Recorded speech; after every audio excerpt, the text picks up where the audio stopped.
Bismillahirrahmanirrahim. Alhamdulillahirabbil alamin wa bihi nasta'inu ala umurid dunya waddin. Wassalatu wassalamu ala sayyidina Muhammadin wa ala alihi wa sahbihi ajma'in. Amma ba'du. Inni tawakkaltu 'ala Allah rabbi wa rabbikum ma min dabbatin illa huwa akhidun bi nasiyatiha. Inna rabbi ala siratil mustaqim. Shadaqallahul azim. Bapak Ibu serta saudara-saudara sekalian, patut kita bersyukur kepada Allah Subhanahu wa taala karena kita pada pagi hari ini telah dibangunkan lagi oleh Allah Subhanahu wa taala. Karena banyak orang yang berangkat tidur tapi tidak bangun lagi. Alhamdulillah, makanya kita setelah bangun tidur kita mengucapkan apa? Alhamdulillahilladzi ahyana ba'dama amatana wa ilaihin nusyur. Semalam kita baca doanya tidur, kalau sekarang kita baca doanya bangun tidur. Ya. Semua doa itu adalah sesungguhnya mujarab dan mendekatkan kita kepada Allah. Karena doa itu adalah inti daripada ibadah. Kenapa kita habis berdoa kok nggak enak? Karena banyak orang berdoa tapi nggak tahu maksudnya, nggak tahu apa maksudnya. Doa-doa yang pendek-pendek kayak begitu, kalau kita tahu maksudnya, luar biasa itu, menjadi spirit, ya, menjadi spirit kita. Bukan kick ya, nggak ada kaki-kaki. Ya. Alhamdulillahilladzi ahyana. Segala puji bagi Allah yang telah menghidupkan kami. Jadi kita kan mati tuh. Ya, telah menghidupkan kami. Ahyana ba'dama amatana, setelah mematikan kami. Wa ilaihin nusur. Ba'dama amatana wa ilaihin nusur, dan hanya kepadanya kita akan nanti dihimpun kembali.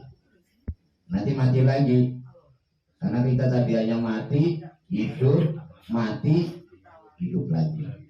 gitu. Terus kita kan nggak ada, ya kan? Summa ahyakum, kemudian Allah menghidupkan. Summa yumitukum, kemudian Allah mematikan. Summa yuhyikum, summa ilaihi turja'un. Proses itu, hidup mati. Proses. Ya, bangun tidur lagi. Itu kalau gitu aja hidup. Ketika mau tidur juga baca doa, bangun tidur juga baca doa. Makanya orang-orang non muslim itu suka ngomong, orang Islam itu kalau sampai yang masuk surga mah kebangetan. Mau makan baca doa, setelah makan baca doa, mau pergi baca doa. Orang yang selalu baca doa itu dia akan tetap dalam lindungan Allah Subhanahu wa taala. Dan orang yang selalu dalam lindungan Allah itu pasti dia orang itu akan masuk ke surga. Amin ya. Apalagi udah kayak kita ini udah pasti ya. Kepengen tahu dalilnya pasti. Ya orang kita itu asalnya dari surga. Emang mau pulangnya kemana? Bapak moyang kita itu aslinya dari surga. Nah, kita dilahirkan ke sini kayak kita merantau saja. Merantau lahir di sini. Kita disuruh nyari ini, nyari itu. Dan dikasih petunjuknya nih jalannya ke sana. Karena kalau kalau nggak masuk surga, ya berarti kita tidak kembali ke asal kita. Itu pasti masuk surga karena asalnya dari sana. Makhluk Allah yang terdapat di bumi ini yang dikasih akal itu cuma dua. Yang pertama itu adalah manusia, yang kedua itu adalah iblis. Dulu semua di surga semua. Keluar dua-duanya turun. Nah, manusia ngikutin bapaknya Nabi Adam, yang ngikutin iblis ya sampai ke neraka. Yang ngikutin bapaknya ya sampai ke surga. Makanya semua orang nanti akan dikumpulkan di dalam surga bagi yang mengikuti bapaknya. Wa man ittaba'a hudaya fala khaufun 'alaihim wala hum yahzanun. Siapa ngikutin petunjukku maka gak usah khawatir. Gak usah khawatir dan gak usah bersedih terhadap Allah berikan yang di sini. Ya kan namanya kita di sini ya ada susah, ada senang. Pokoknya kita nggak usah khawatir. Ketika kita senang larinya juga ke Allah, bersyukur. Ketika kita susah juga larinya ke Allah juga, bersabar. Makanya orang-orang non muslim kalau sampai nggak masuk surga ya kebangetan. Orang diapain aja baik. Dan di surga itu isinya orang-orang baik. Ucapannya juga udah baik-baik. Masih ingat materi semalam? Hubungan sama Allah selalu terjaga dengan doa-doa itu. Namanya sholat. Sholat itu isinya doa-doa semuanya. Model kayak kita itu belajar tentang sholat saja nanti enak. Pertama Allahu Akbar, terus selanjutnya itu direnungkan, dipikirkan. Karena dimulai dari mengingat Allah, diakhiri juga dengan memohon doa kepada Allah. Assalamualaikum warahmatullahi. Kesejahteraan untukmu, untuk kalian. Assalamualaikum warahmatullahi. Ya, dan rahmat Allah juga untuk kamu juga. Sejahtera, rahmat Allah untuk kamu. Itu akhirnya begitu kan? Nah sekarang ini pagi ini mengulang. Kita juga umat Rasulullah.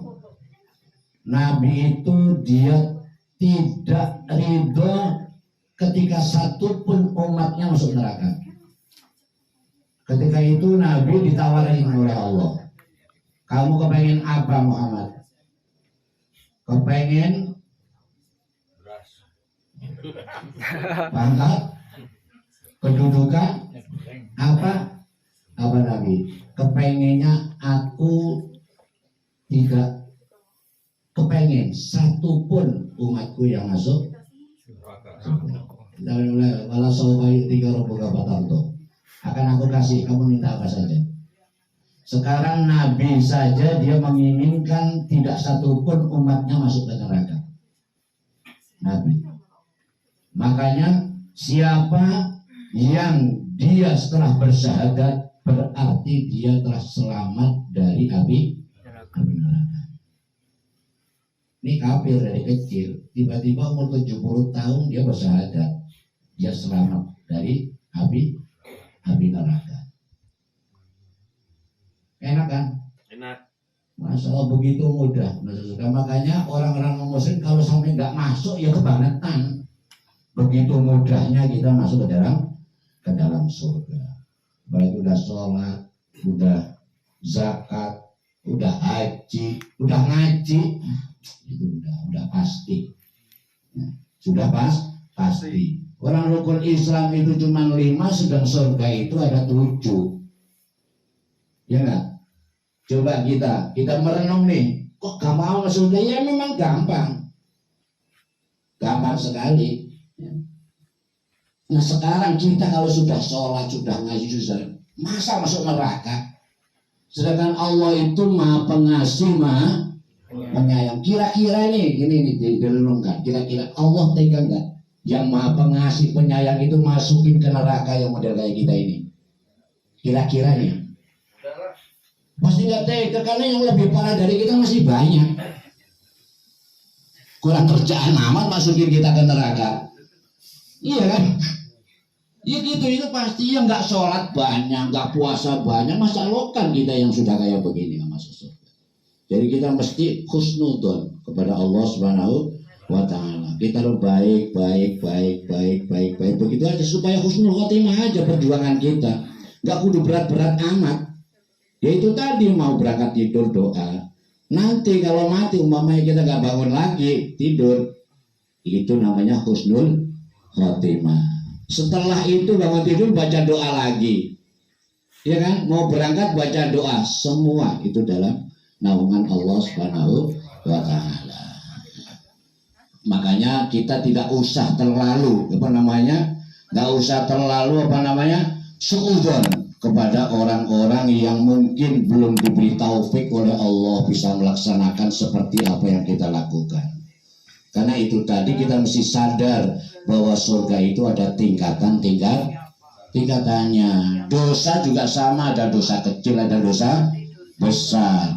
Tapi bagi Allah yang Maha Pengampun itu tidak ada artinya dosa sebesar apapun yang kita lakukan apabila kita mau bertobat. Yang penting pokoknya kita nggak melawan aja sama Allah itu. Nah, ketika kita merasa dosa ya udah minta ampun saja. Itu udah beres urusan sama Allah Subhanahu wa Ta'ala. Yang sulit itu urusan dengan sesama manusia. Nah, itu tadi mulanya kita harus menjalin hubungan baik dengan manusia. Minimal kita dengan mendoakannya. Nanti kalau orang itu kita doakan minal muslimin wal muslimat wal mu'minin wal mu'minat al ahya'i minhum wal amwat, laki-laki perempuan yang hidup dan yang mati ampuni ya Allah. Nanti di sana itu dia nyariin kita. Mereka ridho kepada kita. Terus akan muncul kasih sayang kita kepada orang-orang. Tapi kalau orang nggak pernah doain orang, cuek-cuek saja, itu ketika ada orang nggak sholat lah, ini neraka ini. Begitu. Ketika ada orang puasa neraka ini. Karena kita tidak muncul dalam hati kita rasa kasih sayang. Maka habis sholat kita doakan orang-orang mukmin, mukminah, muslimin, muslimat, supaya nanti mereka juga menyayangi kita. Itu disebut kita menganggap baik semua orang nanti akan menuntun kita kepada kebaikan.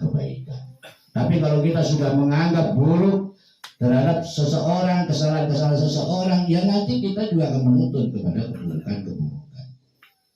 Gitu. Jadi sederhana saja. Makanya kita setelah habis sholat itu kita mengucapkan alhamdulillah, alhamdulillah, alhamdulillah, alhamdulillah, alhamdulillah ya.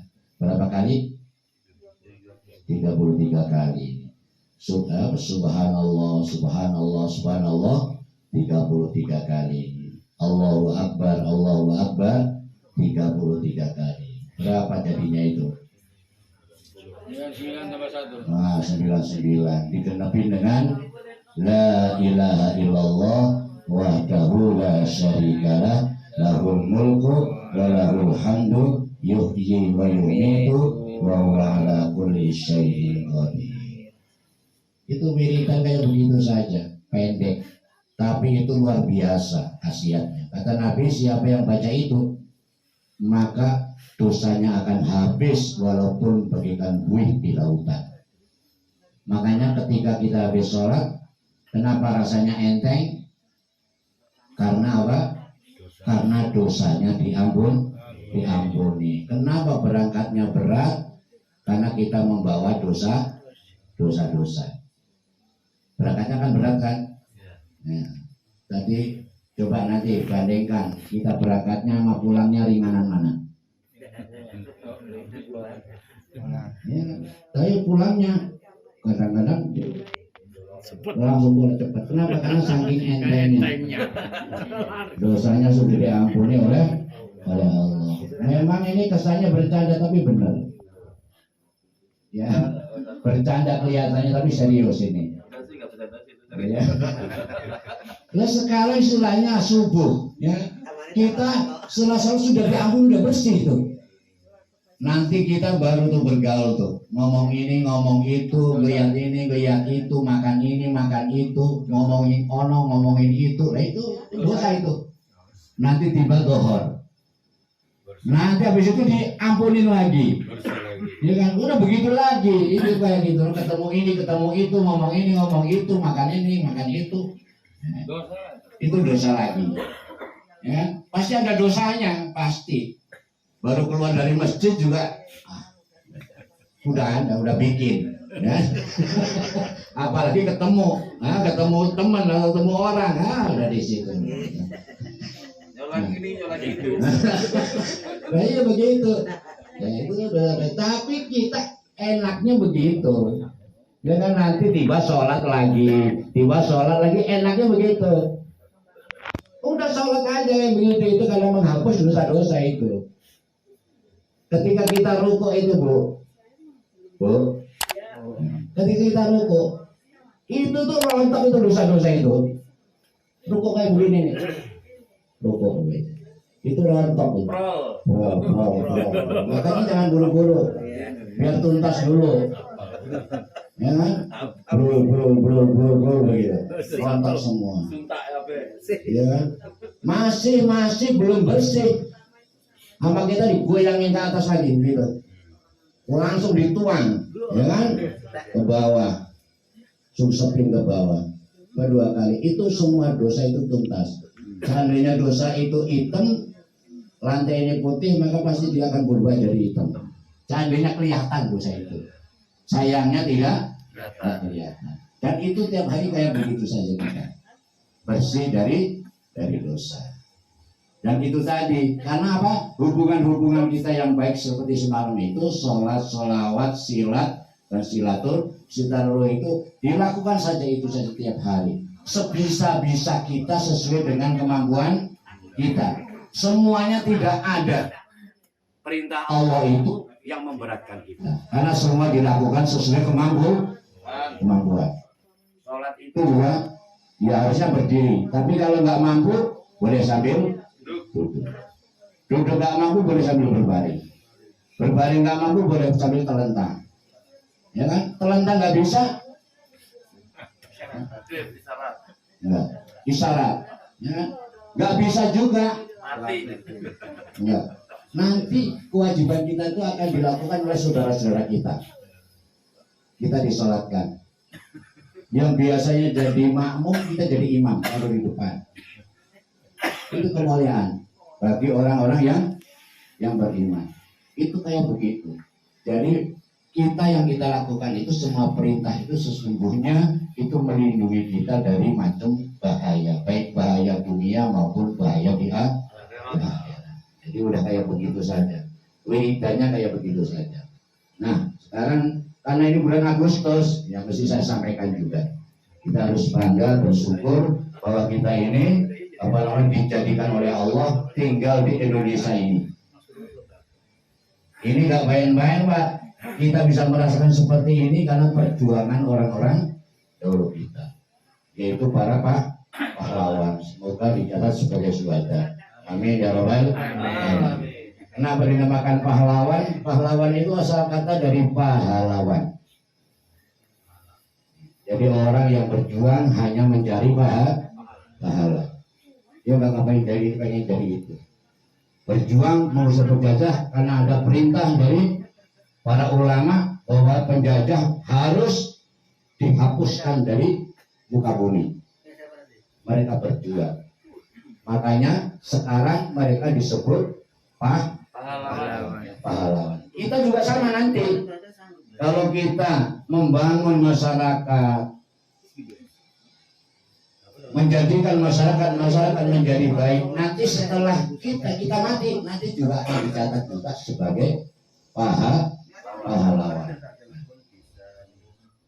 Tugas apa kita setelah mendapatkan merdeka? Apakah kita nanggap reog? Apakah kita nanggap wayang? Apakah kita boleh-boleh saja? Tapi yang kadang dilupakan oleh orang.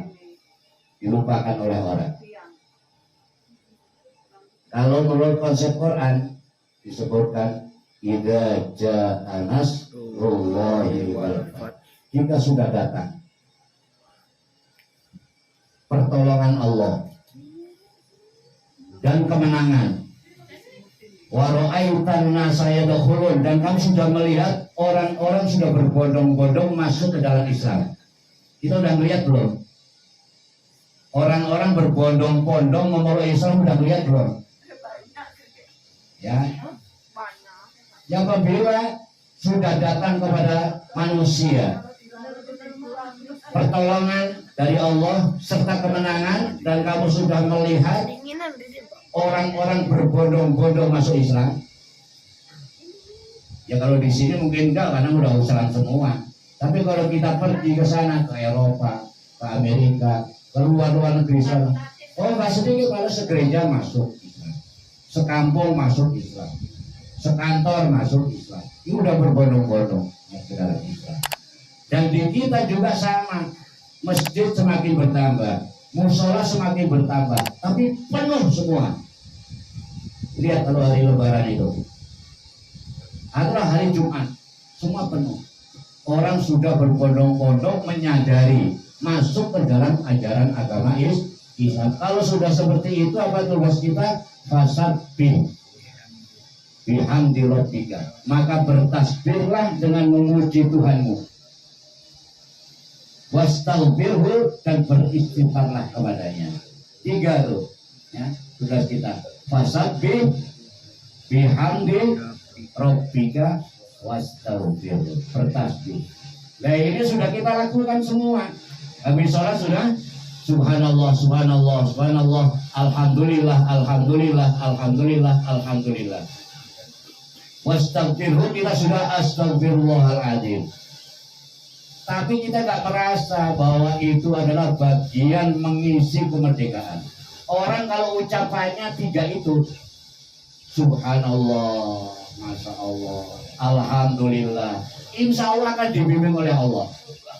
Wastaghfirhu, benar-benar juga astagfirullah, itu membimbing, isi kemerdekaan itu.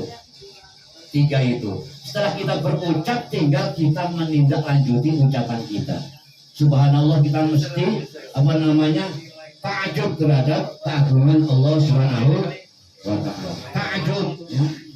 Nah seperti yang kita lakukan, lihat gunung, lihat ini keajaiban, kita bilang apa? Subhanallah. Bentar-bentar kita subhanallah, subhanallah. Jadi itu kita di dalam mengisi kemerdekaan. Jangan ditinggalkan itu. Boleh kita mau nanggap apa, tapi yang ini ucapan-ucapan pendek dan kita merealisasikan itu jangan kita tinggalkan. Ya, mudah-mudahan apa yang saya sampaikan bisa diamalkan dalam kehidupan sehari-hari. Jangan menganggap ucapan-ucapan pendek. Walaupun ucapan pendek itu adalah ucapan yang benar, kebenarannya adalah abadi sampai di akhirat. Dan mudah-mudahan kita selalu dibimbing oleh Allah, senantiasa mendapatkan taufik sehingga mulut kita mudah mengucapkan kalimat-kalimat yang baik dan anggota badan kita diringankan untuk melaksanakan hal-hal yang baik pula. Amin ya rabbal alamin.